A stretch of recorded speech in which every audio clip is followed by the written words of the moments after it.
This is the sixth lesson in the series, How We Got Our Bible. Today we consider ancient versions of the Old Testament. Thanks are due, as always, to David Ewert's A General Introduction to the Bible, from ancient tablets to modern translations. Much of this material may be found in his excellent book. The reasonable observer might ask at this point, why would we care if translations were made of the Old Testament in antiquity? After all, God inspired the authors from Genesis to Malachi to write their works in Hebrew. And all of us know that, by its very nature, translation is an imperfect technique. Subtle elements of meaning get lost along the way, and a translation from an inspired work would be obviously inferior to the original. And most of all, we don't need these translations, because we have the Hebrew. But there is the awkward issue. Do we have the Hebrew? All of it? No, we don't. A moment's thought will show us that. First, as we have seen, the books of the Old Testament were composed between perhaps 1500 and 400 BC. Once we reach the age of printing, things get more secure, but until then our evidence consists only of handwritten copies. And the sad fact is, the oldest manuscripts of the Hebrew Masoretic text date from about 900 AD. That's some 1,300 years after the last of the Old Testament books were completed. You say, what about 1947? That year gave us the Dead Sea Scrolls, and they are maybe 1,000 years older than the Masoretic manuscripts. Right, and they are immensely valuable in showing how little the biblical text changed since they were written. But they are far from a complete text of the Old Testament. We hear much about the Isaiah scrolls and how all of the Old Testament books are represented among the scrolls, but the book of Esther. But represented is the key word here. We have fragments of those books, and in almost no case do we have any one of the books in its entirety. Large portions of the various books are missing. So it remains true that for much of the Old Testament, AD 900 is the oldest physical evidence we have. And there is one more consideration. The Dead Sea Scrolls themselves date from 3 centuries after the latest writings of the Old Testament. Could there be evidence that is earlier still? Might ancient translations provide some evidence like that? Yes, they might, and they do. We may note first the Peshitta Syriac version. It was made in the 2nd century AD, but the reasons for it go back much earlier. As you may know, many of the Jews did not return from Babylon when Cyrus the Great authorized them to do so, late in the 6th century BC. They had made homes for themselves. Many had become tradesmen. Most had been born in Babylon and grown up speaking Syriac. They remained observant Jews, but Hebrew was at best only a second language for them. A translation into their native Syriac was needed, and about the 2nd century AD the scholars provided it. It's called the Peshitta, or simple or plain Syriac, intended to be read and understood by all.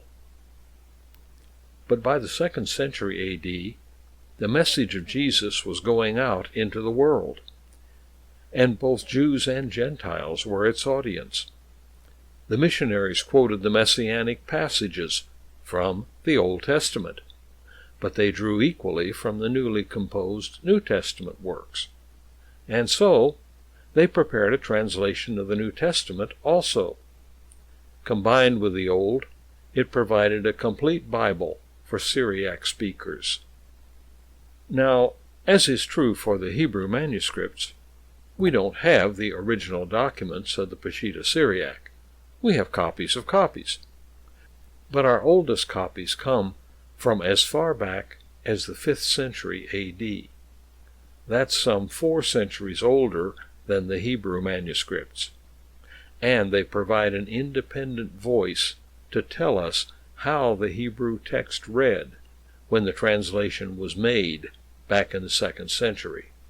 All one has to do is translate the Syriac back into Hebrew and compare the readings.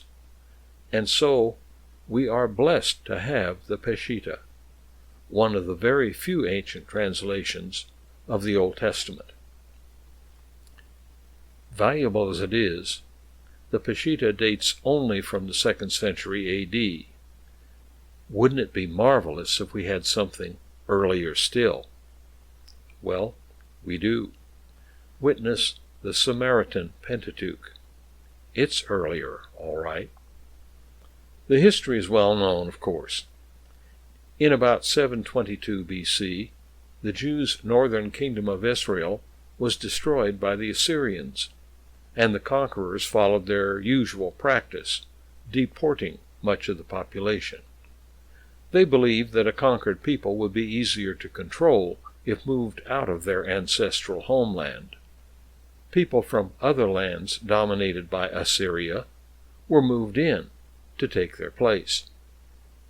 But in the interim, the land had been largely neglected.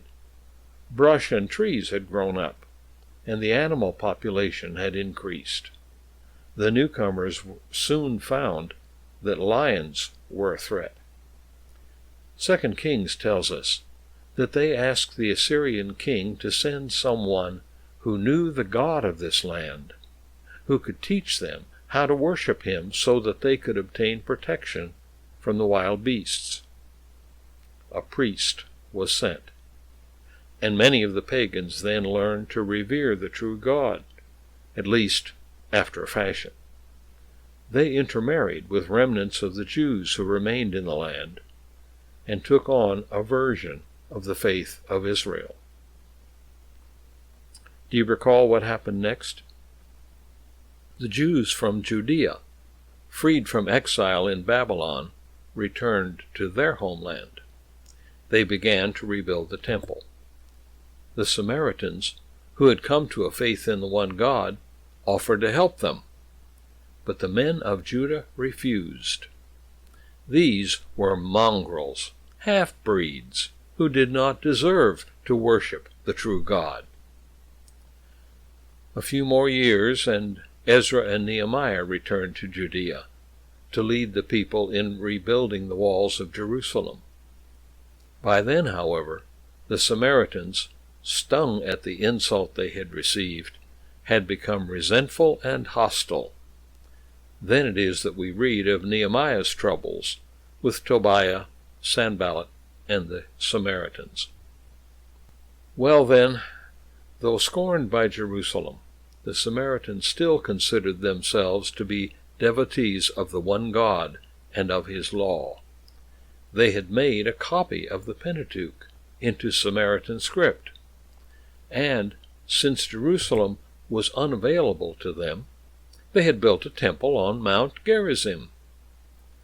The Jews in Judea saw this as a further affront, though. When in the 2nd century B.C., the Maccabean family led a revolt against Antiochus Epiphanes and their Greek overlords and achieved a new independence, they took the opportunity to punish the Samaritans by destroying that temple. And for a century or so, they dominated Samaria. But then came the Romans, in the person of Pompey the Great, 63 B.C., and the Maccabean kingdom was crushed. And Rome, following the policy it employed throughout its growing empire, decreed tolerance for any local, well-established religion. So long, that is, as the people paid their taxes and made no trouble. Seeing that the Samaritans had their own religion, and their own sacred book, the Pentateuch, they allowed them to establish a new holy site at Nablus. All of this provides the context, of course, for what we call the Samaritan Pentateuch. Copied from the Hebrew, but in Samaritan script, it is an independent version of the 5 books of Moses, one that dates from the 4th or 5th century BC. That makes it centuries older than the Dead Sea Scrolls. We don't have actual manuscript copies that old, of course. Our oldest ones date from around the 13th century, but they tell us of a translation made of the Torah back when the final books of the Old Testament, like Malachi, were being written. Is its text identical to the Hebrew one? Nearly, but not exactly. After all, the Samaritans had to deal with those portions of the Pentateuch that they found awkward. For example, where to build their temple. It obviously could not be Jerusalem. Deuteronomy 27:4 in the Hebrew says, "And when you have crossed the Jordan, set up these stones on Mount Ebal, as I command you today, and coat them as plaster. Build there an altar to the Lord your God, an altar of stone." That suggested a location for the temple. But later in the chapter, where formal blessings and curses are set forth, it was Mount Gerizim that was designated as the one for blessings. So then, it's not surprising that the Samaritan Pentateuch at Deuteronomy 27:4 reads Mount Gerizim rather than Mount Ebal, as the Hebrew does. There are only a few such places, and they're easy to identify as accommodations to the Samaritans' own needs and beliefs. The great majority of the differences between the Hebrew and Samaritan Pentateuchs are trivial, spellings of names and such. Thus we have a second independent source for how the Hebrew text read, and this one, please notice, is centuries older than the Dead Sea Scrolls. And indeed, there is one more. The Septuagint, also with origins back before the time of the Dead Sea Scrolls. To understand its origin, we need to take note of Jews in Egypt. Not Abraham's visit there, nor the migration of Jacob's clan there, that led eventually to their slavery in the country and the Exodus under Moses, but what happened after Babylon destroyed the kingdom of Judah in 586 BC. You may recall that Jeremiah had predicted that destruction and had urged the people not to resist. That behavior nearly got him killed. After the surrender, the Babylonians were inclined to be supportive of the prophet, but many Jews still resented him. A number of them fled Judea to make a new home in Egypt, and they kidnapped Jeremiah as they went. This was the beginning of a new Jewish presence in Egypt, first in the Nile Delta region, and later elsewhere. The Egyptian pharaoh, wanting to secure his southern border, recruited some Jewish mercenaries and established them as a military garrison at Elephantine, at the first cataract of the Nile. Too far from Jerusalem to worship there, but still wishing to be observant, they actually built a temple there in 525 BC. The years passed, and the Jewish presence in Egypt increased. After Alexander the Great had come and gone, having founded the city of Alexandria at the mouth of the Nile, Jews flocked to this new city. By 250 BC, there were perhaps 1 million of them there, making up 2/5 of one of the largest cities in the ancient world, and speaking Greek. Alexandria, now there was a city, a sprawling commercial center, but even more a cosmopolitan community and an academic nexus that soon rivaled Athens. The great library at Alexandria was the largest and finest in the ancient world, and scholars from all over came there to study and to contribute to its collection. And the Jews were in the center of it all. Jews? Yes. But to them, Hebrew was fast becoming a foreign language. And they had a friend in the Pharaoh, Ptolemy Philadelphus, who was, of course, like all the pharaohs since Alexander's conquests, Greek. He had some interest in the sacred books of the Jews, and encouraged them to do a Greek translation. It would benefit both their own people and any others who wanted to know about the God of Israel. Here we must rely on the legend for details. It says that in 285 BC, the Jews chose 6 scholars from each of the 12 tribes in Judea, and brought them to Alexandria to work in the shadow of the Pharos, the great lighthouse that was one of the ancient world's 7 wonders. Legend tells us that they worked in 72 individual cubicles for 72 days, each doing a translation into Greek. And when they compared their results, they were identical. Clear evidence, of course, that the work has God's own approval. Taking a step back from the legend's claims, most scholars believe that the Torah, the Pentateuch, was done first, with the rest of the Old Testament following in later years.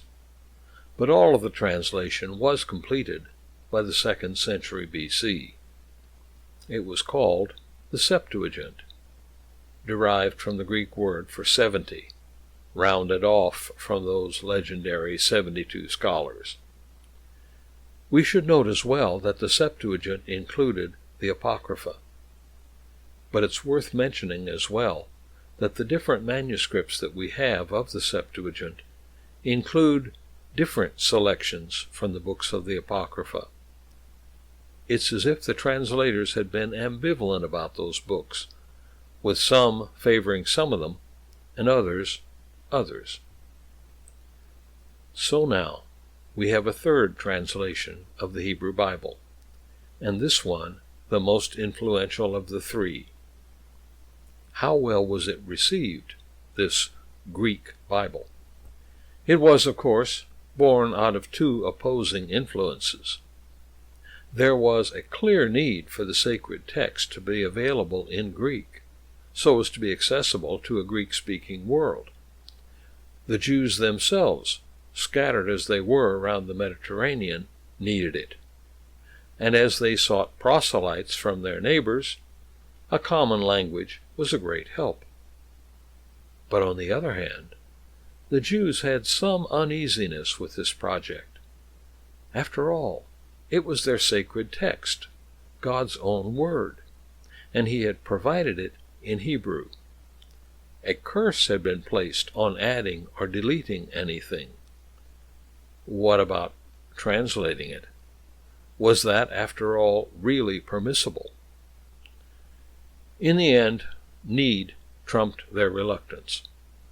The diaspora, that population of Jews all over the Mediterranean world, needed their Bible in a language they could read. The Septuagint proliferated throughout the Roman Empire. But the Jews were not the only ones who found it valuable. So did the Christians. A look at the New Testament can tell us that in the majority of occasions where the apostles or Jesus himself quote the Scripture, they are quoting from the Septuagint. Slight differences in the Hebrew and the Greek reveal that fact. What is more, the early Christians were pleased to see how many passages in the Septuagint could be seen as prophecies of the Messiah, and they used them eagerly. That did not go down well with the unbelieving Jews. They gradually began to think of the Septuagint as a missionary tool for that new faith. And as Christianity grew, the Jews gradually abandoned the Septuagint. This trend increased when the writings of the New Testament, which were of course in Greek as well, were combined with the Septuagint, resulting in a wholly Greek Bible, with which the Christians felt quite at home. There is one more detail about the Septuagint that we should note. When Jerome set about to translate the Bible into Latin and produce his so-called Vulgate version, he worked not from the Hebrew Old Testament, but from the Septuagint. His Vulgate, then, contained the Old Testament Apocrypha, as the Hebrew did not, and that Latin translation would satisfy an increasingly Latin-speaking world for 1,000 years to come.